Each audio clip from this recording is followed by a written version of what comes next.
स्वागत है आपका हमारे डिजिटल प्लेटफॉर्म पर और मैं आपके साथ रूपाली।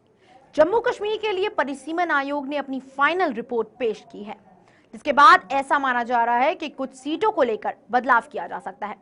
दरअसल घाटी में लगातार हिंदू पंडितों को निशाना बनाया जा रहा है, जिसके चलते ये संभावना जताई जा रही है कि जल्द ही जम्मू कश्मीर असेंबली में कश्मीरी पंडितों को भी नुमाइंदगी करने का मौका मिल सकता है। देखिए हमारी ये खास रिपोर्ट।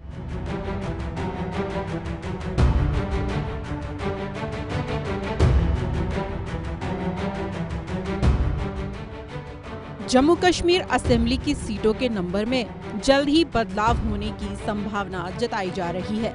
सूत्रों से मिली जानकारी के मुताबिक परिसीमन आयोग ने सिफारिश की है कि एक महिला और 2 कश्मीरी प्रवासियों को मतदान के अधिकार के साथ विधानसभा के लिए नामित किया जाए। बता दें कि इसमें पीओजेके के विस्थापित व्यक्तियों के लिए नामांकन की सिफारिश की गई है, लेकिन संख्या का उल्लेख नहीं किया गया है। साथ ही ऐसा भी माना जा रहा है कि केंद्र सरकार दशकों से यहां बसे पाकिस्तान के कब्जे वाले जम्मू कश्मीर पीओजेके के विस्थापितों के प्रतिनिधित्व के अलावा कश्मीरी पंडित प्रवासियों को 2 सीटें देने के लिए पैनल की सिफारिशों को स्वीकार कर सकती है।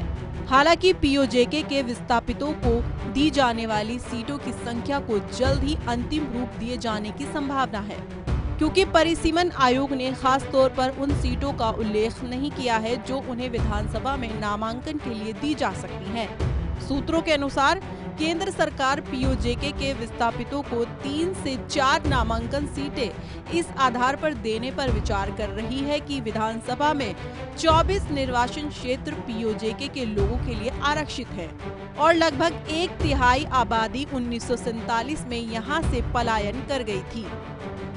सूत्रों का ये भी कहना है कि पीओजेके शरणार्थियों के लिए 8 सीटों के आरक्षण की मांग की गई है, लेकिन विचाराधीन सीटें 3 से 4 हैं। दरअसल जम्मू कश्मीर विधानसभा में कुल 114 सीटें हैं, लेकिन चुनाव केवल 90 निर्वाचन क्षेत्रों पर होंगे। साथ ही कश्मीर संभाग में 47 और जम्मू क्षेत्र में 43, क्योंकि 24 सीटें पीओजेके के शरणार्थियों के लिए आरक्षित हैं। विधानसभा में 2 महिलाओं के नामांकन का प्रावधान पहले से ही है, जो कि पिछले सदन में भी था जब जम्मू कश्मीर एक राज्य था। मिली जानकारी के आधार पर हो सकता है कि जम्मू और कश्मीर हाउस की संख्या 2 महिलाओं के नामांकन और 2 कश्मीरी पंडित प्रवासी और 4 पीओजेके के शरणार्थियों के नामांकन को ध्यान में रखते हुए 98 तक पहुंच सकती है। साथ ही परिसीमन आयोग ने सिफारिश की है कि विधानसभा में नामांकित होने वाले कश्मीरी प्रवासियों को मतदान का अधिकार दिया जाना चाहिए। वहीं सूत्रों का ये भी कहना है कि महिलाओं समेत विधायकों को नामित करने की शक्ति केवल संसद के पास है। कश्मीरी पंडित प्रवासियों और पीओजेके के विस्थापित व्यक्तियों को केंद्र सरकार के पास पुडुचेरी विधानसभा जैसा मामला है। बता दें कि पुडुचेरी में भी जम्मू कश्मीर की तरह विधानसभा वाला केंद्र शासित प्रदेश है। इसमें 30 निर्वाचित विधायक हैं और 3 मनोनीत हैं, जबकि जम्मू और कश्मीर में 90 निर्वाचित विधायक होंगे। कश्मीरी प्रवासी और पीओजेके के विस्थापितों से नामांकन की संख्या पर केंद्र सरकार द्वारा एक कॉल लिया जाएगा। हालांकि 2 महिलाओं को सदन के लिए नामित किया जाना है। सूत्रों के हवाले से मिली जानकारी के मुताबिक अगर सभी 8 मनोनीत विधायकों को विश्वास प्रस्ताव और बजट पर वोट देने का अधिकार दिया जाता है, तो जम्मू कश्मीर विधानसभा में बहुमत का आंकड़ा 50 तक पहुंच जाएगा। बता दें कि परिसीमन आयोग ने 5 मई को अपनी रिपोर्ट सौंपी थी, जबकि कानून मंत्रालय ने इसे एक दिन पहले आधिकारिक राजपत्र में प्रकाशित किया था। रिपोर्ट अब संसद में पेश की जाएगी, जिसके बाद केंद्र सरकार कश्मीरी प्रवासियों और पीओजेके के विस्थापितों के नामांकन के मुद्दे पर फैसला करेगी। बता दें कि आयोग पहले ही विधानसभा में अनुसूचित जनजातियों के लिए 9 और अनुसूचित जाति के लिए 7 सीटें आरक्षित कर चुका है। दरअसल 2019 में अनुच्छेद 370 के तहत जम्मू कश्मीर का विशेष दर्जा खत्म हुआ।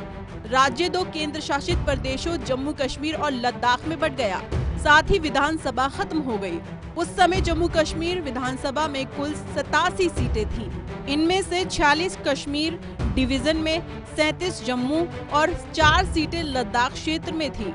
24 सीटें पीओजेके के लिए थी जो खाली रहती थी। तकनीकी तौर पर जब 111 सीटें थी, इनमें से 83 पर चुनाव होता था। अब 114 सीटें होंगी, जिनमें से 90 पर चुनाव होंगे। लेकिन अब ये अनुमान लगाया जा रहा है कि सीटों में बढ़ोतरी हो सकती है, जिसके बाद सीटों की संख्या 98 होने की संभावना जताई जा रही है। साथ ही पहले जम्मू कश्मीर विधानसभा देश में इकलौती असेंबली थी जिसका कार्यकाल 5 साल की बजाय 6 साल होता था, लेकिन अब उसका भी कार्यकाल 5 साल होने की उम्मीद है।